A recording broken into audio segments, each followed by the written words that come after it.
자, 그러므로 사랑하는 자들아, 너희가 이것을 바라보나니 주 앞에서 점도 없고 흠도 없이 평강 가운데서 나타나기를 힘쓰라. 또 우리 주의 오래 참으심이 구원이 될 줄로 여기라. 우리가 사랑하는 형제 바울도 그 받은 지혜대로 너희에게 이같이 썼고, 또 그 모든 편지에도 이런 일에 관하여 말하였으되, 그 중에 알기 어려운 것이 더러 있으니 무식한 자들과 굳세지 못한 자들이 다른 성경과 같이 그것도 억지로 풀다가 스스로 멸망에 이르느니라. 그러므로 사랑하는 자들아, 너희가 이것을 미리 알았은즉 무법한 자들의 미혹에 이끌려 너희가 굳센 데서 떨어질까 삼가라. 오직 우리 주 곧 구주 예수 그리스도의 은혜와 그를 아는 지식에서 자라가라. 영광이 이제와 영원한 날까지 그에게 있을지어다. 아멘. 오늘 찬양 예배까지 이렇게 함께 하신 여러분, 하나님이 얼마나 기뻐하실까. 나도 싶은데. 네. 오늘 베드로후서 지금 쭉 찬양 예배는 강해로 이렇게 나가는데, 베드로후서 이제 전후서 지금 다 마쳤습니다. 빌립보서 골로새서 그렇게 강해로 이렇게만 마쳤는데, 우리가 베드로후서를 쭉 전후서를 보면서 베드로가 정말 그 모든 이제 신앙 속에서 본인이 진짜 넘어지고 쓰러지고 다시 회복돼서 성령으로 다시 이제 하나님을 진짜 하나님을 만나고 예수님을 만나고 자기가 유언과 같은 이렇게 말씀을 진짜 믿는 형제들에게 애원하듯이 이렇게 썼던 것을 우리가 볼 때 얼마나, 여기 에어컨이 나오네. 에어컨이 나오네요. 김사라 권사님 졸을까봐 이렇게 하나님 차갑게. 아멘. 감사합니다. 졸으면 귀신 잡아갑니다. 아멘. 네, 귀신 잡아가요. 졸으면. 오늘 베드로후서도 마지막 진짜 베드로가 정말 형제들에게 신신당부하는 말씀입니다. 우리가 신앙하면은 너무 진짜 뭐라고 너무 항상 그 믿음 안에서 신앙하니까 가볍게 여기는 바가 있는데, 하나님이 우리를 볼 때 그 제일 중요하게 보는 게 너의 믿음, 너의 믿음. 하나님은 잘생기고 돈이 많고 똑똑하고 이런 사람을 보는 게 아니라 그 사람 속에 있는 영을 보는 거예요. 진짜 믿음. 그 사람을 하나님이 쓰고 기뻐하고 복을 주고 높여주고. 세상에서는 뭔 사람이 인정받아요? 멋있게 생기고 많이 배우고 또 돈이 많은 사람. 우리가 육신하고 영적 영겁은 진짜 이 세상에서는 그게 가치가 있는 거지만은 하나님의 보시기에는 다 그것은 진짜 사도 바울도 그랬잖아요. 분투만도 못하다. 분투같이 버려버린다고. 예수를 알고 나니까 모든 것이 다 분투 같아요. 분투 같아요. 왜냐? 진짜 얼마 있으면 다 버리고 갈 것이고, 그거 가지고 천국 갈 때 진짜 금 한 양이라도 가지고 갈 수 있는 사람이면 참 대단한. 근데 거기 가면 다 금이 바닥에 다 금으로 깔려 있다는데 그 한 양 가지고 가서 뭘 하나요? 그죠? 쓸데없는 금을 갖다가 뭐 할까? 오늘 베드로의 마음을 우리가 이해하는 그런 생각하면서 정말 형제들하고 간절하게 얘기하는 것을 생각할 때 우리가 믿음의 신앙의 성장이 있어야 되겠습니다. 그래서 오늘 제목도 신앙의 성장이라고 했습니다. 베드로의 후서 가장 결론에 해당되는 부분이 두 가지인데 17절, 18절 말씀입니다. 17절에 뭐라 했냐? 그러므로 사랑하는 자들아, 너희가 이것을 미리 알았은즉 무법한 자들, 미리 알았다는 건 미혹자들이 있었다는 것을 이미 알았다는 거예요. 미혹에 이끌려 너희가 굳센 데서 떨어질까 삼가라. 우리가 신앙을 가졌는데 신앙생활을 하는데 옆에서 자꾸 미혹하는 자들이 온다는 거예요.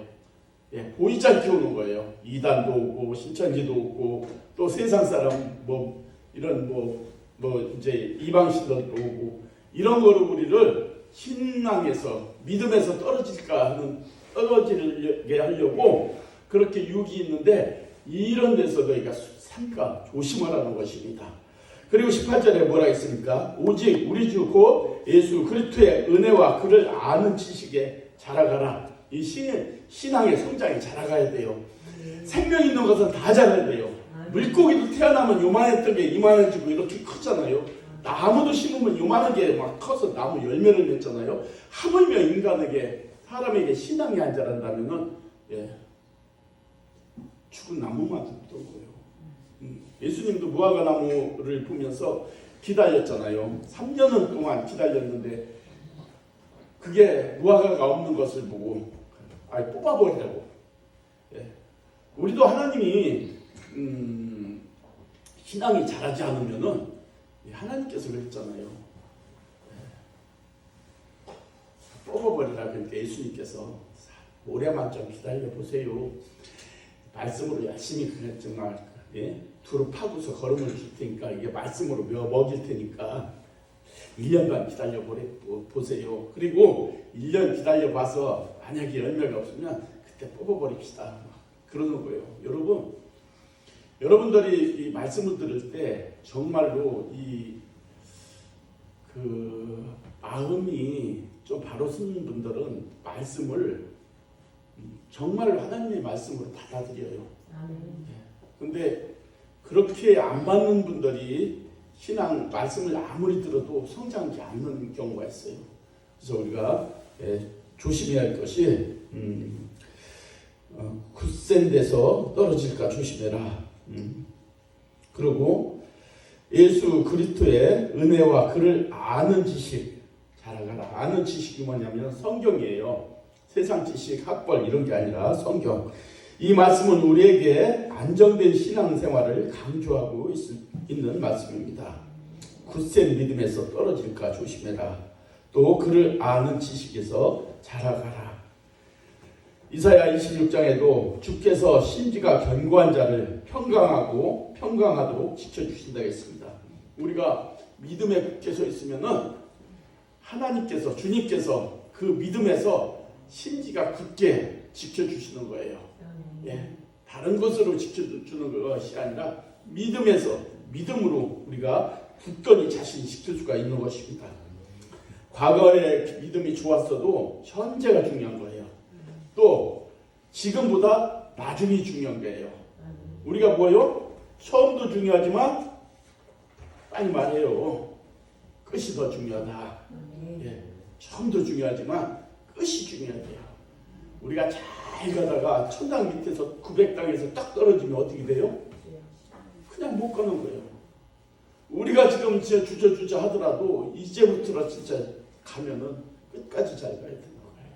사람은 끝이 좋아야 된다. 옛날에 믿음이 아무리 좋았던 거 소용없습니다. 그러므로 우리가 교회가 좋은 교회, 건강한 교회가 되려면은 모든 성도들이 믿음이 성장이 돼야 돼요. 믿음이 성장이 안 되고 진짜 믿음이 기준을 100으로 봅시다. 100 있는 성장이 된 사람이 있고 50 있고 30 있고 10 있고 그럼 100과 10과 이렇게 만나서 얘기하면 대화가 돼요 안 돼요? 생각하는 게 또 틀려요.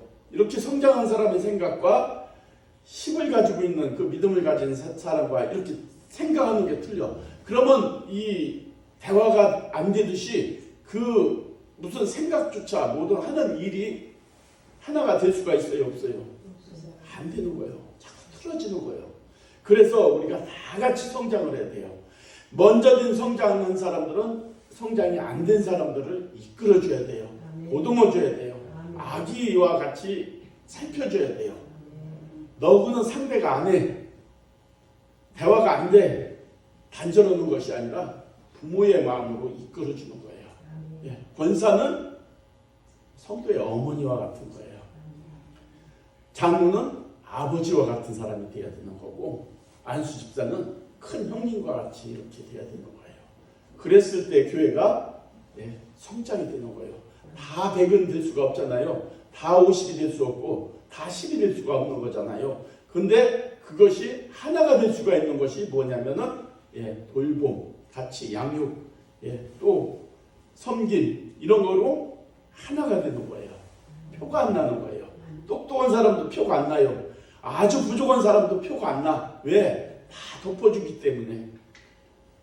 세상에서는 그걸 구분해서 귀한 일꾼으로 쓰고 이렇게 구별하지만 주 안에서는 진짜 뭐냐면은 조금 부족한 사람들을 써요. 또 부족한 사람들이 또 원망불평 안 하고 진짜 자기 자신을 하나님 앞에 드릴 수 있는 그런 믿음을 가지고 있는 것입니다.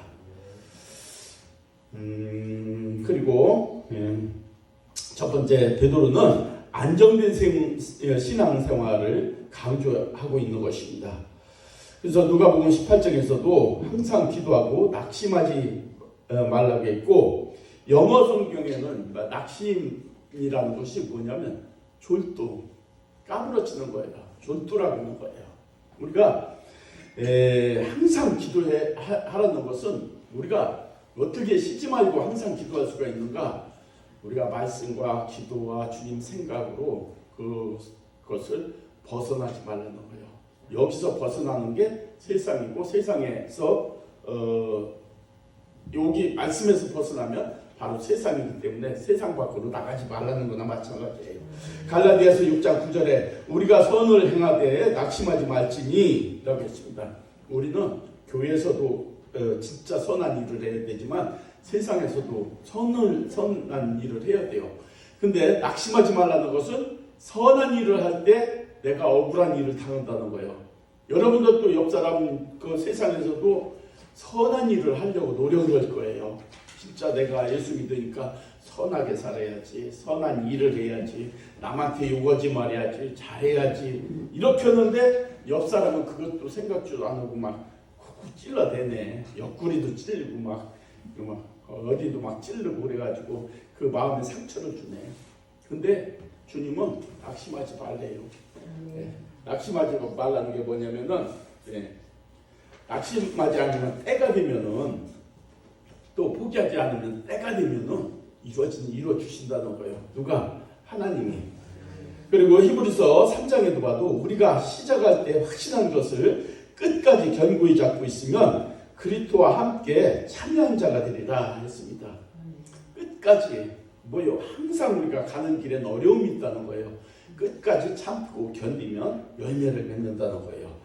이 말씀은 우리의 신앙이 앞으로 전진하지 못하고 뒤로 후퇴하거나 물러나면 하나님을 절대로 기쁘시게 할 수 없다는 것입니다. 베드로는 초대교회 성도들에게 여러 가지 시험과 핍박과 어려움 속에 견고한 신앙을 잘 유지할 것을 이렇게 말씀하고 있는 것입니다. 그런데 크게 세 가지 이유로 초대교회 성도들이 신앙이 흔들리게 되는 것을 보는데 첫째 흔들리는 게 뭐냐? 베드로서의 첫 번째 흔들리는 게 뭐예요? 예수님이 재림온다 했는데 왜 안 오냐 이거예요. 빨리 온다고 약속해 놓고 왜 안 오느냐? 두 번째는 교회 안에 거짓 선지자들 때문에 그렇게 시험거리가 온다는 것을 볼 수 있는데 그러므로 교회 안에서 여전히 그렇게 제약된 성품들이 많이 있어서 그렇게 흔들리고 있었다는 것입니다. 세상에 살면서 신앙이 확실해야 되는데 담대한 믿음을 가지고 살면 우리가 감당할 수 있다고 했습니다. 그렇다면 우리가 신앙이 더 견고해지기 위해서 베드로가 제시하고 있는 신앙의 비결이 무엇인가 한번 생각해 봐야 돼요. 15절, 16절에 우리가 한번 함께 읽겠습니다. 3장 15절, 16절 시작. 또 우리 주의 오래 참으심이 구원이 될 줄로 여기라. 우리가 사랑하는 형제 바울도 그 받은 지혜대로 너희에게 이같이 썼고 또 그 모든 편지에도 그런 일에 관하여 말하였다고 했습니다. 바울도 그 받은 지혜대로 바울도 하나님께서 준 그 지혜를 받아서 그대로 썼다는 거예요. 여기서 베드로가 주장하고 있는 것은 자신이 쓴 편지도 그렇고 사도 바울이 쓴 편지도 그렇고 영적인 권위를 가진 하나님의 말씀이라고 주장하고 있는 것입니다. 하나님의 말씀, 성경책, 역사가 아니고 지식의 말씀이 아니고 이것은 하나님이 말씀하신 것, 그것을 받아들이면 우리가 신앙의 진짜 성장이 되는 것입니다. 그러므로 저와 여러분 항상 말씀을 가까이 해야 되는 것입니다. 말씀을 가까이 하는 것은 하나님을 가까이 하는 거예요. 우리는 구별된, 제가 항상 하나님은 누구라고요? 저 쑥스러워서 얘기 안 해. 크게 하나님은 누구요? 더 크게 하나님은 누구요? 하나님은 누구세요? 그러니까 크게 하는 거예요. 하나님은 나의 아버지. 내가 그럼 믿습니까? 아멘. 그럼 믿습니까? 아멘. 내가 믿습니까? 아멘. 믿습니까? 그거 살짝 할 때도 크게 아멘 해야 되지. 야, 이거 하나 진짜 믿으세요. 이거는 제가 베드로의 마음으로 지금 권면할게요. 하나님 아버지라는 것을 확실히 믿으세요. 아멘. 모든 문제 해결을 할 수 있는 초석이 됩니다. 아멘. 기름길이 됩니다. 능력이 됩니다. 아멘. 하나님이 우리 아버지라면 겁날 거 없고 두려울 거 없는 거죠. 문제될 게 없는 거죠.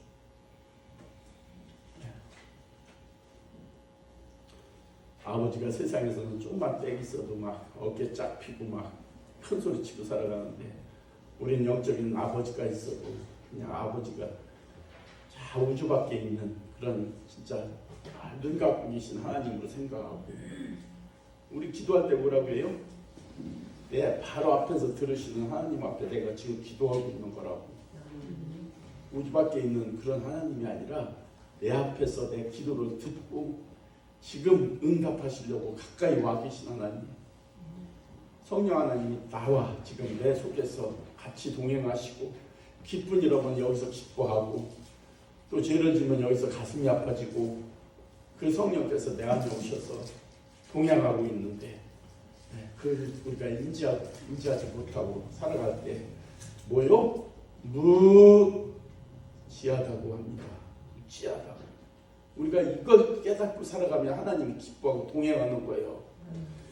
내가 문 밖에서 두드러니 열어주면 들어갈 것이고 안 열어주면 안 들어간다고.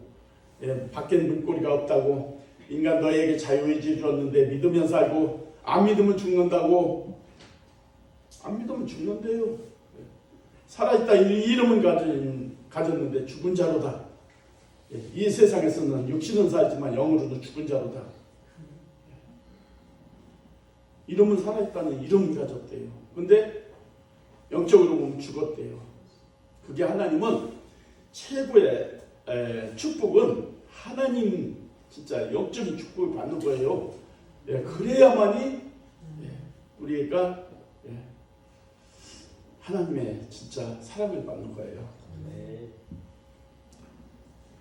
제가 엊그저께도 얘기했는데 하나님께서 복을 주실 때 하나님께 복 받고 싶으면은 하나님 앞에 말씀 듣고 기도하고 나가는데 하나님께서 최고 먼저 복을 주시는 단계가 있는데 뭐냐면은 그 사람을 하나님의 자녀로 나랑 기뻐하는 자로 만드는 다음에 복을 주는 거예요. 그냥 주는 게 아니야. 그냥 줘봤자 소용없어. 죄만 더 줘. 너 나랑 사귈래? 하나님이 나랑 동행할래? 내 말하는 대로 같이 따라가면서 살래? 네. 그리고 그렇게 살게요 하고 기도하고 노력할 때 내가 변화를 주는 게 하나님께서 은혜를 주는 거예요. 은혜를 줘서 자꾸 깨닫게 하는 게 하나님의 말씀을 깨닫게 해서 예수님을 더욱더 알게 해주시고 예수님이 진짜 어떤 예수님인가 진짜 하나님이 이 땅에 와서 내 대신 십자가에서 죽고 피 흘리고 죽으시고 우리의 죄를 다 사해주고 그렇게 하고 3일 만에 부활해서 하늘로 올라가면서 내가 이제 다시 오마고 재림의 주로 온다고 그때는 용서고 회개고 없다고 그때는 구별된 백성만 하늘로 가고 나머지는 저주를 받을 것이라고 분명히 말씀하셨는데 그 주님만 이제 오시면 이 세상은 끝이라고. 끝이라고. 그래서 하나님께서는 우리가 이 세상에서 복 받는 걸 기뻐하는데 어떤 사람에게 준다고?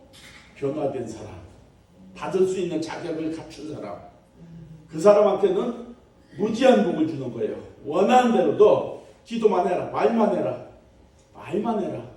필요한 거 다 주겠다. 어떻게? 준비된 자에게. 준비만 되면은, 받을 준비만 되면은 원하는 대로 구하라. 내가 다 줄게. 근데 받을 준비 전혀 안 하고 달라고 하면은 하나님은 거룩한 영이고 거룩함이거든요. 근데 우리의 그릇을 보면은 하나님께서 보면은 이 그릇에 떡이 잔뜩 졌어. 막 새카만 막 개똥 묻은 것처럼 이렇게 너덕너덕 음식물과 썩어서 막 이 그릇에 너덕너덕 붙었는데 거기다 뭐를 담아달라고 맨날 기도하네. 근데 그 거룩한 것을 내가 그거 너에게 어떻게 주겠느냐.